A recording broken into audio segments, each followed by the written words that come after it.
Glamour Prestige presents Virtual Learning Party every Tuesday and Thursday starting March 24th, 2020 for students in grades 3 through 6, reading and English only. Your hosts are Dr. Jacqueline Walker and Velvet Smith, who are ready to turn up for learning. Hey! Hi guys, we are back. Today is Tuesday, April the 28th, and we are here to work with you today, of course, and on Thursday.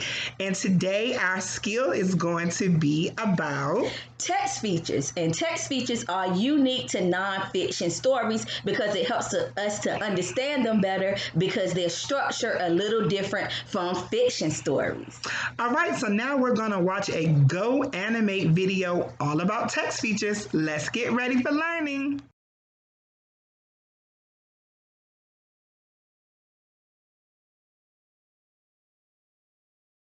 Let's talk about nonfiction text features. Text features are the things found in nonfiction materials that help you make sense of what you're reading. These text features can also help you decide which pieces of information are the most helpful to you. Titles are usually located at the top of the page or front cover. They tell you what the book, article, or chapter is called. Some books and articles have subtitles. The subtitle gives more information about the title. The beginning of a nonfiction book or article often has a table of contents. The table of contents tells you on what page each chapter or section begins. Nonfiction materials use lots of tools to share information. Charts, graphs, and tables organize data and statistics to make it easier to read. Photographs and illustrations often have captions underneath them. Captions give more information about the picture. A diagram is a simple drawing that shows the parts of something or how it works. Diagrams have labels that tell you what each part is called. Some nonfiction materials have maps. A map shows where something is located. A timeline shows the order of when things happened. Timelines are often used with historical events. Nonfiction materials often use bold and italic letters to draw attention to important words. Bold words are made with dark, heavy lines. Words in italics are slanted. Sometimes the bold and italic words can be found in the glossary at the end of the book. The glossary is like a mini dictionary that gives definitions of the keywords found in the book. The index is usually the very last page of the book or article. It tells you on what pages you can find important information or keywords. Words in the index are listed in alphabetical order. Nonfiction text features are the things found in nonfiction materials that help you make sense of what you read. Let's look at the text features we've learned so far. Title, subtitle, table of contents, chart, graph, table, captions, diagram, labels, map, timeline, bold, italic, glossary, index. Thanks for listening.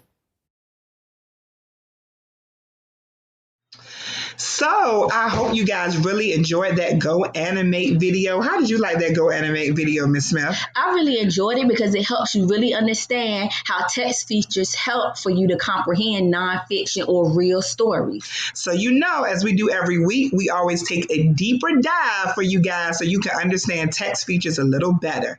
So text features are used to help a reader better understand nonfictional text. Non-fictional text feature chart. So now we're going to go over several non-fiction text features. The first text feature is a title. The purpose is to identify the topic of the text and tell what the text will be about. As you can see here in the example, the text is circled, which is the title. So then we have the title page. It tells a book's title, author, illustrator, and publisher. And as you can see, as the example, it is like a screenshot of what a title page would actually look like in a nonfiction text. Then our next text feature is table of contents. It tells the names of the chapters and what page the chapters can be found. Table of contents are normally found in the beginning of the book, and it has the different chapters and the page numbers. Index. It tells what pages the reader can find certain topics. So an index is typically in the back of a nonfiction text, and it is where you can go to make sure that you can find your topics with specific, page numbers. Next, we have our glossary. It tells the definitions of some of the words found in the text. Those words in the glossary is like a mini dictionary, but it only has words that are in that text in alphabetical order. The heading. It divides the text into sections and it explains what the sections will be about. In the example that you can see across the top, you see the title, and then you see where the arrow is pointing in circle. They are two types of headings. The next text feature is a map. A map shows where places, events are located. Now you see in the example, we have a map of the United States showing about Americans with heart disease. Diagram explains information on how something works in a visual way. As you can see in the example, that is an eye, and it has various words explaining to you what those parts are of the eye. Our next text feature is bold print. It shows what words are important or what words can be found in the glossary. As you can see, the words organs and glands are in a darker text than the rest of the words that surrounds them. Italics shows that a word is important. As you can see in the example, those words look a little slanted that the arrow is pointing to. So that lets you know that words are in italic font. Bullet points makes lists easier to read and understand. You see it says types of blood vessels, and those little dots are our bullet points of arteries, veins, and capillaries. And then the fact box / sidebar, sometimes people call it a chart also. It gives interesting facts or extra information about a topic. And under the example, you can see how it looks, what it would look like a fact box in an actual nonfiction text. Our next text feature is a photograph. It shows what something looks like. It's taken with a camera. Here we have a photograph of a hand. Illustration. It shows what something looks like drawn by an artist. There we have a hand that looks like the photograph, but you can see that it is drawn. Next, we have a caption. It explains what a photograph or illustration is about. So now we have a picture of a brain, and then you see that it has words underneath it. The arrow is pointing to those words. Those words are the caption. Labels. It tells the names of certain parts of a photograph or illustration. As you can see in the example, you can see that it is labeled exactly what is being explained in that photograph. The next text feature is a graph. It organizes and helps compare information in a visual way. And then we have a graph here, which is a pie graph, and it's the human body is made of, and it has the percentages. And lastly, we have a table. It organizes facts and numbers in a visual way so it is easier to read. As you can see from the example, it has numbers on one side and words on the other side, and at the top is asking how much does your heart beat?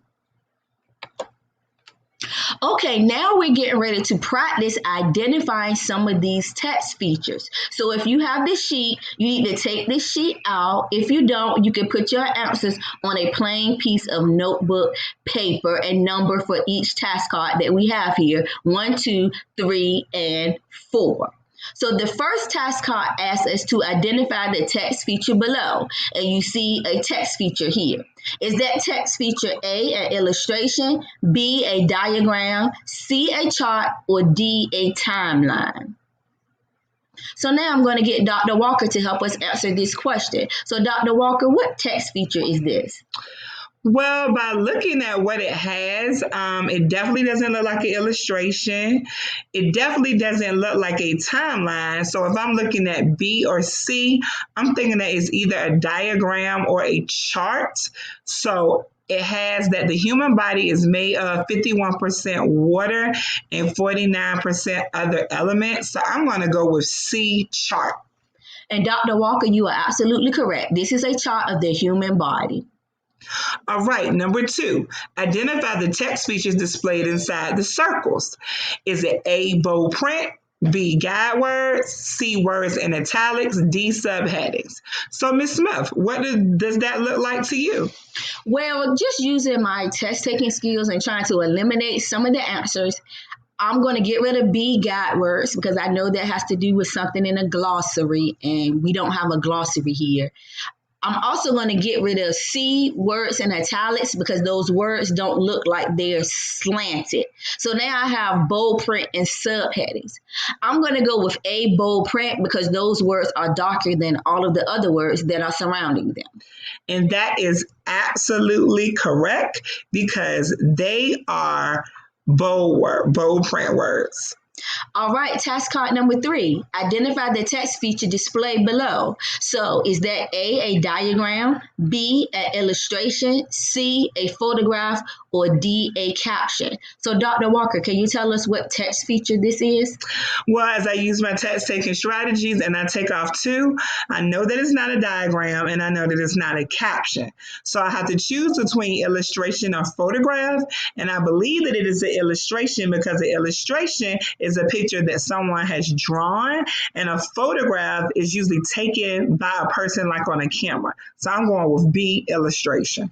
And Dr. Walker, you are absolutely correct. This is an illustration because you can see that the hand does have some marks as though it was drawn.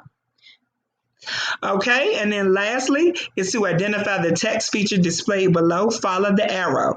So it has an arrow pointing up. In the circle, it says central nervous system. So is that A, heading, B, caption, C, subheading, or D, title page? So Ms. Smith, can you help us out? Okay, well, I'm going to use my 50-50 test strategy again and get rid of 2 answers that I know that it's not. I know that it's not B, a caption, because we don't see any pictures, and captions come along with pictures. And I'm going to get rid of D, the title page, because I don't see anything about an author or an illustrator. So I'm going to say we have A, heading, or C, subheading, and I'm going to go A, heading. All right, Ms. Smith, that is absolutely correct. Now, boys and girls, we're going to go to the next page so you can preview to make sure you have all the right answers. All right, so did you have all of those same answers that we had? 1 is a chart, 2 is A, bold words, 3 is B, illustration, and 4 is A, heading. Okay, check your work. Hi guys, you know what time it is. It is time for us to introduce you to the mentor text of the week. And the book that we have today is called I'm Trying to Love Spiders. Do you see it? Well, it is a nonfiction text, and Ms. Smith is going to give you a little bit of information on it on the back side. All right, so on the back, as you can see, we have a text feature already. This is a fact box or a chart. And inside of a fact box or a chart, you get additional information. So here it tells us about cool spider facts. It says a female black-widow spider usually eats their mates. Scary. The raft spider can walk on water. The diving bell spider lives in the water. I didn't even know spiders lived in the water. And some tarantulas can live for 25 years. So it has a circle and it says more spider facts inside. So we're getting ready to find out about more spider facts once we watch our video of our mentor text.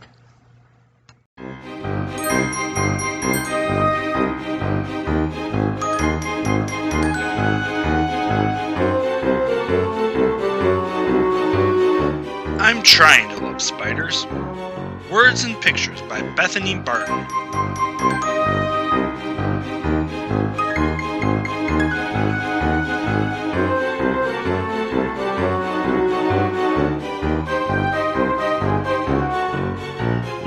I keep telling myself, spiders are cool. I want to love them. I mean, spiders have been around for millions of years, moving silently, swinging into action. I want to think of them like bug ninjas. Like this spider right here. I'm gonna try really hard to like him. Maybe if I study him for a while. I think it's working.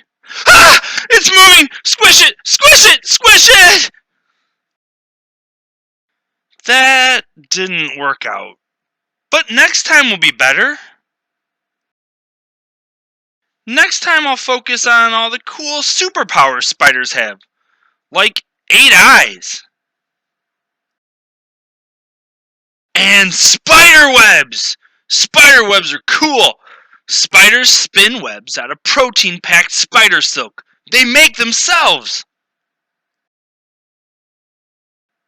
That's like you or me building a house with our hair and then catching food on it! Some spiders even have billions of tiny hairs, called scopulae, on their legs that let them stick on walls or ceilings or... Oh my gosh! There's a spider stuck on there! Smash it! Squish it! Get it right now! We're not very good at loving spiders just yet. If only spiders were more like things I really love, like burritos and soccer and rocket ships. Instead, their closest relatives are also totally gross. Arachnid family reunion. Scorpion, tick. But it's not like I'm scared of every icky thing. It's just something about spiders. Maybe it's the fact that almost all spiders are venomous. Spiders can't chew very well, much like your baby sister. They need liquid foods. Milk, cream corn. Since no one's invented a tiny spider-sized blender, spiders rely on their venom to dissolve their dinners, making bugs soft and slurpable. I've always wanted to be a smoothie.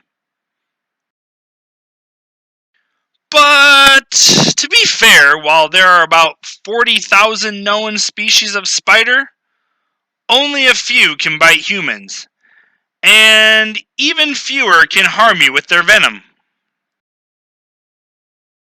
Wanted, dead, or smashed a lot. Female black widow, red hourglass on underbelly. Brown recluse, violin-shaped marking on its back, for being poisonous enough to ruin your day.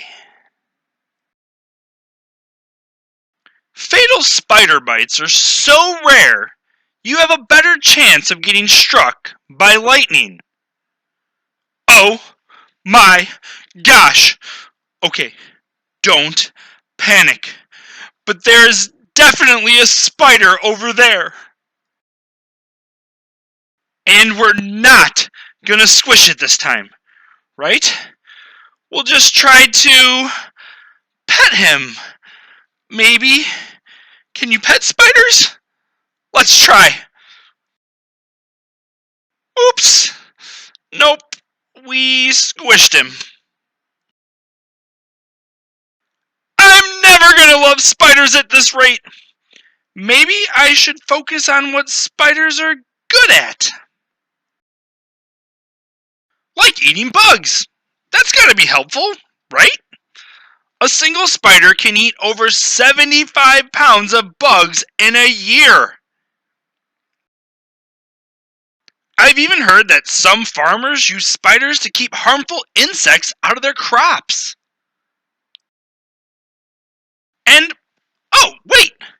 Looks like some of those bugs made it over here. Get out of here, bugs! I can't even read my book with all these... Hey! What's that spider doing?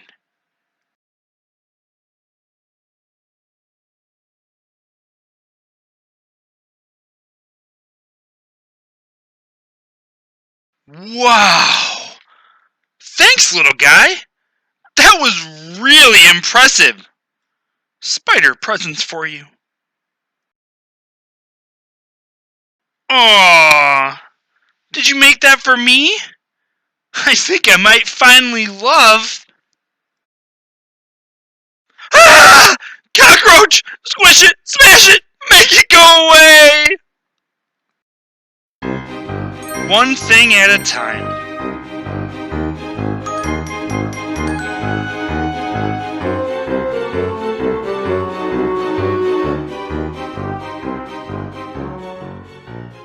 All right. Did you enjoy that book? I'm trying to love spiders. Did you see a lot of good text features in that book and how it was different from the nonfiction text that we were reading? Did you find out about any interesting things about spiders that you didn't know? I hope you really enjoyed this book.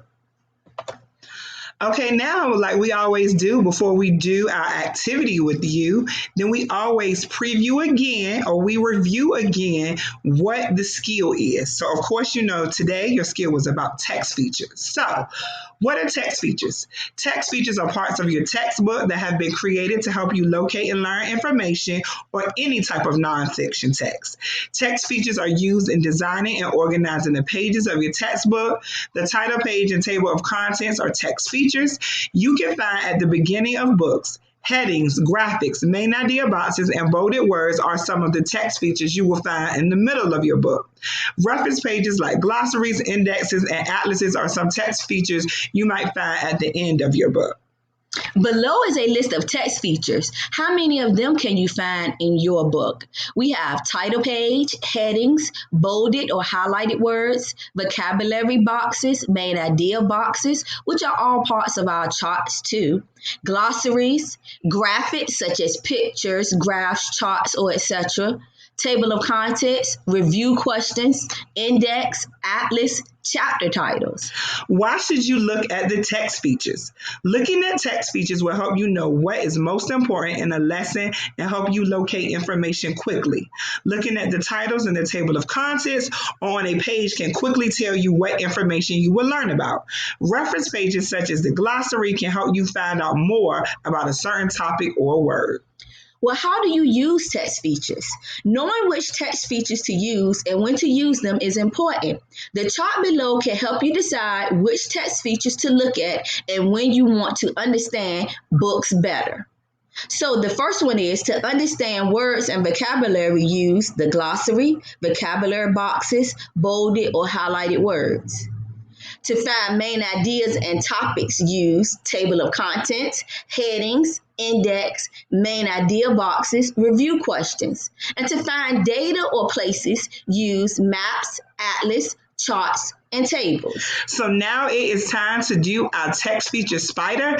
But before we let you go and do that spider, we are going to do a TikTok for you. Here it comes. Spider's got eight legs to help him move about. Creepy and they're crawly and they freak my mama out. Spider's got eight legs to help him move about. So here is your text feature spider. If you have this sheet printed out, then what you're going to do is that you're going to draw a line and you're going to write the words of what you see. So how to explain how this graphic organizer is to be used is that you're going to go back into the story and you're going to find the different text features that you may have. It can be charts, it can be illustrations, it can be anything. But then you're going to tell us the prediction about what that is going to be about. So for example, if you found a chart, you're going to put under one text feature chart, and then under one prediction or categorize, you're going to put what that chart describes. So all you have to do is go back into the book and find 4 various text features, write down the name of those, and then give your answers that accompany that of what you think that it's going to be about. What else do you have to add, Ms. Smith? Make sure that you can always pause this video and go back and look at that video. And remember, when you're making predictions, you're kind of using the prediction to describe that text feature that you found. Okay, so go ahead and pause us. And when you come back, we're going to go over some possible answers that you could have found.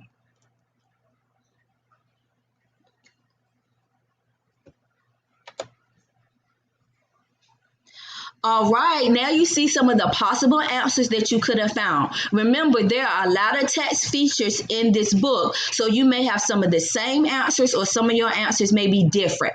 So for number one, we did caption, which we know captions are words that are under the pictures. So we said the caption that we chose described the peacock spider. Okay, number two, we had chart or fact box.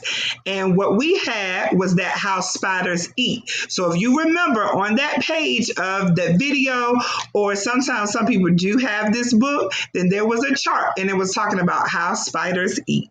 All right, for number three, the text feature that we chose was an illustration. And the illustration that we chose to describe or make our prediction on will show how writing spiders look. So that was the illustration that we chose to select. And lastly, the last text feature we chose was title.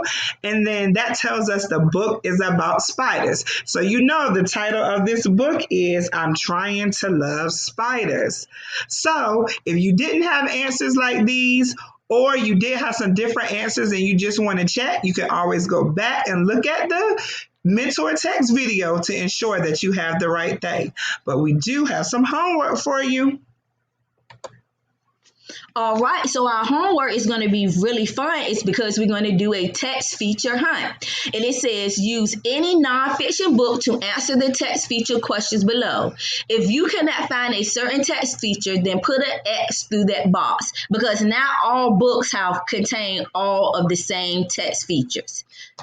So we'll briefly go over the boxes. The first box says, look through the book, list all the text features that you found below. So you'll definitely be able to do that one.